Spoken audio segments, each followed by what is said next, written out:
ಕನ್ನಡ ಗಣರಾಜ್ಯೋತ್ಸವ ಕಾರ್ಯಕ್ರಮದಲ್ಲಿ ಮುಖ್ಯ ಅತಿಥಿಗಳಾಗಿ ಭಾಗವಹಿಸುತ್ತಿದ್ದ ವಿಧಾನ ಪರಿಷತ್ತಿನ ಸಭಾಪತಿಗಳು ಆದಂಥ ಶ್ರೀ ಬಸವರಾಜ ಹೊರಟ್ಟಿಯವರೇ, ನಾಡೋಜ ಡಾಕ್ಟರ್ ಪರಗೂರು ರಾಮಚಂದ್ರಪ್ಪ ಅವರೇ,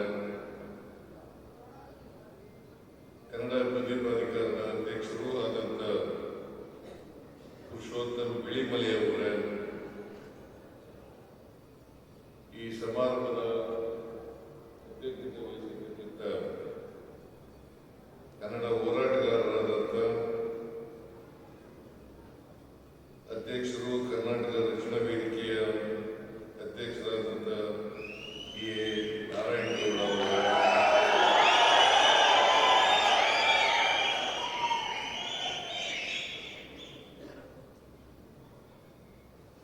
ಗಣರಾಜ್ಯೋತ್ಸವ ಪುರಸ್ಕೃತರು ಡಾಕ್ಟರ್ ರಾಜ್ಕುಮಾರ್ ಅಭಿಮಾನಿಗಳ ಸಂಘದ ಅಧ್ಯಕ್ಷರಾದಂಥ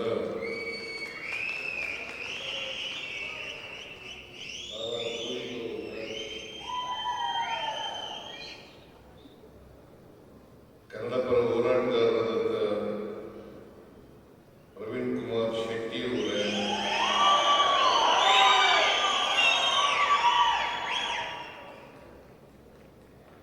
ಶ್ರೀಮತಿ ಕೆ ನೀಲಾ, ಸಾಮಾಜಿಕ ಹೋರಾಟಗಾರರಾದಂಥ ಶ್ರೀಮತಿ ಕೆ ನೀಲಾ ಅವರೇ,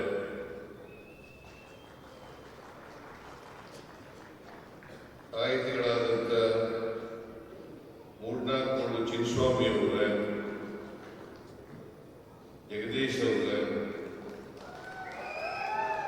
ಬಸವರಾಜ್ ಅವರೇ, ಎಲ್ಲ ಕನ್ನಡ ಸಂಘಟನೆಗಳ ಹೋರಾಟಗಾರರೇ, ಇಲ್ಲಿ ಸೇರಿರ್ತಕ್ಕಂಥ ಎಲ್ಲ ಕನ್ನಡ ಹೋರಾಟಗಾರರೇ,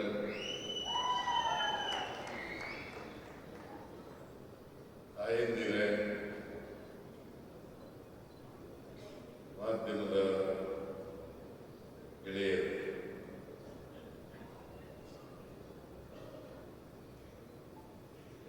ಇದು ಒಂದು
ಇಂಗ್ಲಿಷ್ ಟೈಪ್ ರೈಟರ್ಗಳಿದ್ದವು.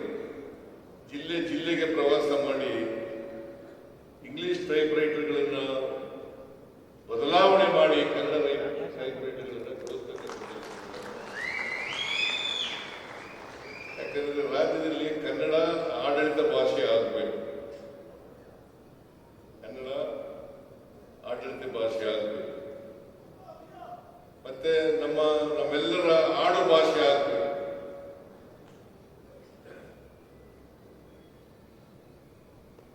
ನಮ್ಮ ಅಧಿಕಾರಿಗಳು ಅವರು ಕನ್ನಡವನ್ನು ಬಳಸ್ತಕ್ಕಂಥದ್ದು ಬಹಳ ಕಡಿಮೆ ಆಗ್ತದೆ. ಕನ್ನಡ ಭಾಷೆಯನ್ನ ಕನ್ನಡವನ್ನ ಬಳಸ್ತಕ್ಕಂಥದ್ದು ಅನಿವಾರ್ಯ ಆಗಬೇಕು.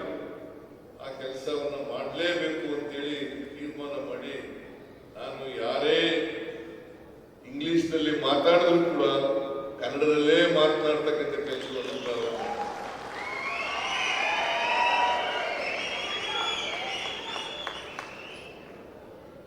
ಆಮೇಲೆ ಕನ್ನಡದಲ್ಲಿ ಟಿಪ್ಪಣಿ ಬರೆಯಕ್ಕೆ ಶುರು ಮಾಡಿದೆ. ನಾನು ಇವತ್ತೂ ಕೂಡ ಕರ್ನಾಟಕದಲ್ಲಿ ಕನ್ನಡದಲ್ಲೇ ಸಹಿ ಮಾಡ್ತಕ್ಕಂಥದ್ದು, ಕನ್ನಡದಲ್ಲೇ ಟಿಪ್ಪಣಿಯನ್ನು ಬರೀತಕ್ಕಂಥ ಕೆಲಸವನ್ನು ಮಾಡ್ತಾ ಇದ್ದೇನೆ.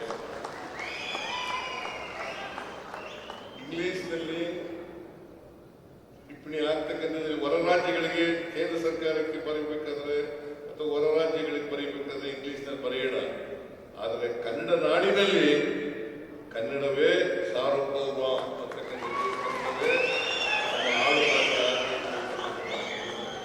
ಅಧಿಕಾರಿಗಳಿಗೆ ಹೇಳಿದ ಮೇಲೆ ಈಗ ಬಹುಶಃ ಬಿಳಿಮಲೆಯವರು ಹೇಳಬೇಕು, ನಾನು ಅಲ್ಲಿಂದ ಇಲ್ಲಿವರೆಗೆ ಇವರು ಅಭಿವೃದ್ಧಿ ಪ್ರಾಧಿಕಾರ ಆಗಿದೆ,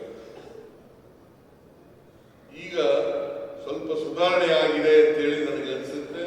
ಇನ್ನೂ ಸುಧಾರಣೆ ಆಗಬೇಕು ಅಂತಕ್ಕಂಥ ಮಾತುಗಳನ್ನ ಈ ಸಂದರ್ಭದಲ್ಲಿ ಹೇಳಲಿಕ್ಕೆ ಬಯಸ್ತಾ ಇದ್ದೇನೆ.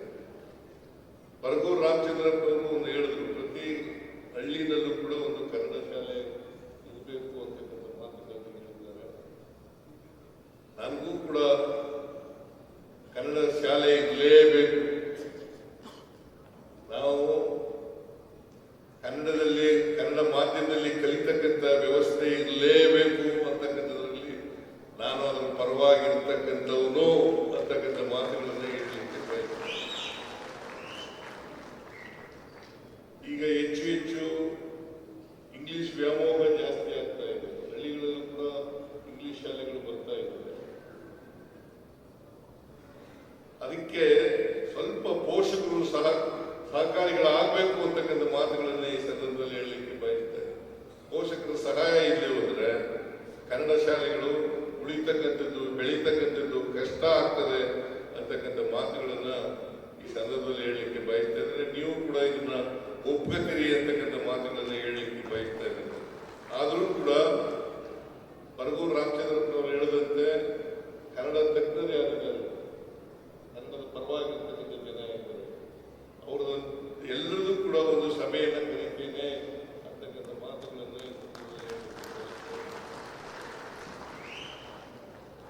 ಅದನ್ನ ಕೂಡಲೇ ಆದಷ್ಟು ಜಾಗ್ರತೆ ಆ ಸಭೆಯನ್ನು ಕರೆದು ಅಲ್ಲಿ ಏನ್ ತೀರ್ಮಾನ ಬರುತ್ತದೆ ಆ ತೀರ್ಮಾನವನ್ನ ಸರ್ಕಾರ ಜಾರಿ ಮಾಡುತ್ತದೆ ಅಂತಕ್ಕಂಥ ಮಾತುಗಳನ್ನು ಈ ಸಂದರ್ಭದಲ್ಲಿ ಬಯಸ್ತಾ ಇದ್ದೇನೆ.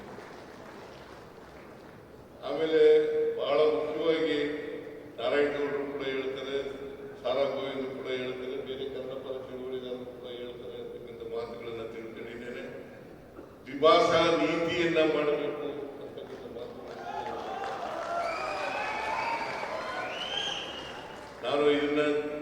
ನಾನು ವೈಯಕ್ತಿಕವಾಗಿ ಪರವಾಗಿದ್ದೀನಿ, ದ್ವಿಭಾಷಾ ನೀತಿ ಪರವಾಗಿ ವೈಯಕ್ತಿಕವಾಗಿದ್ದೀನಿ. ಆದರೂ ಒಂದು ಸರ್ಕಾರ ಅಂತಂದ್ರೆ ಕ್ಯಾಬಿನೆಟ್ ಇರ್ತದೆ, ಕ್ಯಾಬಿನೆಟ್ ಅಲ್ಲಿ ಚರ್ಚೆ ಮಾಡಿ ಅಲ್ಲಿ ಏನ್ ಫಲಿತಾಂಶ ಬರ್ತದೆ ನೋಡ್ಕೊಂಡು ಅದನ್ನ ತೀರ್ಮಾನ ಮಾಡ್ತಕ್ಕಂಥ ಕೆಲಸವನ್ನ ಮಾಡ್ತೇನೆ ಅಂತಕ್ಕಂಥ ಮಾತುಗಳನ್ನ ಹೇಳಲಿಕ್ಕೆ ಬಯಸ್ತಾರೆ. ಇನ್ನೊಂದು ಮಾತು ಏನಪ್ಪಾ ಅಂತಂದ್ರೆ, ಕನ್ನಡ ಹೋರಾಟಗಾರರ ಬಗ್ಗೆ, ಕನ್ನಡ ಚಳವಳಿಗಾರರ ಮೇಲೆ ಇರ್ತಕ್ಕಂಥ ಕೇಸ್ಗಳನ್ನ ವಾಪಸ್ ತಗೋಬೇಕು ಅಂತ ಹೇಳಿದ್ದಾರೆ.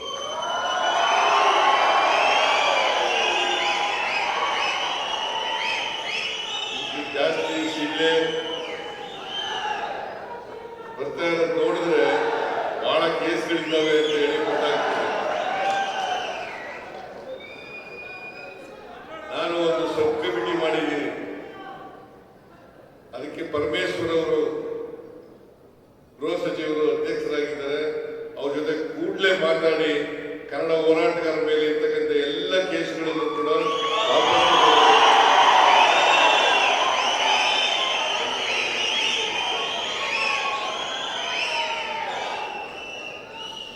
ಇದು ಹೆಚ್ಚು ಮಾತನಾಡ್ತಕ್ಕಂಥ ಸಭೆ ಅಲ್ಲ.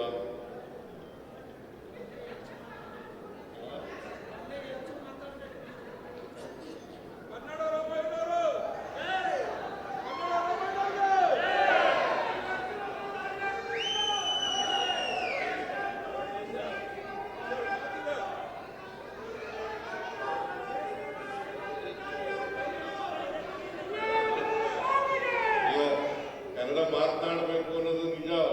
ವಿಚಾರಗಳು ಹೆಚ್ಚು ಇಲ್ಲೇ ಚರ್ಚೆ ಆಗ್ತದೆ.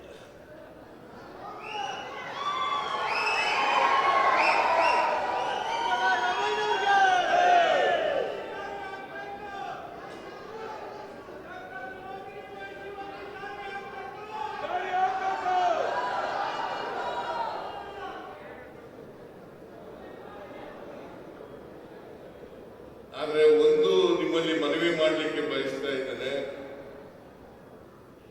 ಕರ್ನಾಟಕದಲ್ಲಿ ಕನ್ನಡ ವಾತಾವರಣವನ್ನ ಅನಿವಾರ್ಯತೆಯನ್ನ ನಿರ್ಮಾಣ ಮಾಡಬೇಕಾಗಿರ್ತಕ್ಕಂಥದ್ದು ಕನ್ನಡಿಗರಾದಂಥ ನಮ್ಮೆಲ್ಲರ ಜವಾಬ್ದಾರಿ ಅಂತಕ್ಕಂಥದ್ದನ್ನ ಅರ್ಥ ಮಾಡಬೇಕು. ಇವತ್ತು ಕರ್ನಾಟಕದಲ್ಲಿ ಕನ್ನಡ ಕಲಿದೇನೆ ಬದುಕಬಹುದು ಅಂತಕ್ಕಂಥ ವಾತಾವರಣ ಇದೆ. ಅನಿವಾರ್ಯತೆ ಇಲ್ಲ, ಕನ್ನಡ ಕಲಿಬೇಕಾದಂತ ಅನಿವಾರ್ಯತೆ ಇಲ್ಲ, ಅಂತ ವಾತಾವರಣ ಕೂಡ ಇಲ್ಲ. ಅದಕ್ಕೋಸ್ಕರ ನಾವೆಲ್ಲ ಕನ್ನಡಿಗರು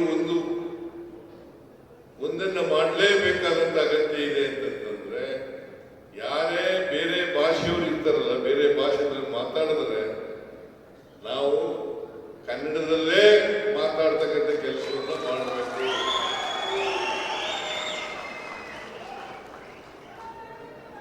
ಈಗ ತಮಿಳುನಾಡಿಗೆ ಹೋದ್ರೆ, ಆಂಧ್ರಕ್ಕೆ ಹೋದ್ರೆ, ತೆಲಂಗಾಣಕ್ಕೆ ಹೋದ್ರೆ, ಕೇರಳಕ್ಕೆ ಹೋದ್ರೆ, ಮಹಾರಾಷ್ಟ್ರಕ್ಕೆ ಹೋದ್ರೆ, ಅಲ್ಲಿ ಆ ರಾಜ್ಯದ ಭಾಷೆ ಇದೆಯಲ್ಲ, ರಾಜ್ಯ ಭಾಷೆ, ಆ ಭಾಷೆನಲ್ಲೇ ಮಾತಾಡ್ತಾರೆ. ಇಬ್ರು ತುಳು ಭಾಷಿಕರು ಹೇಳಿದ್ರೆ ತುಳು ಭಾಷೆನಲ್ಲೇ ಮಾತಾಡ್ತಾರೆ. ನಾವು ಕನ್ನಡಿಗರು ಯಾಕೆ ಕನ್ನಡದಲ್ಲಿ ಮಾತಾಡಬಾರ್ದು?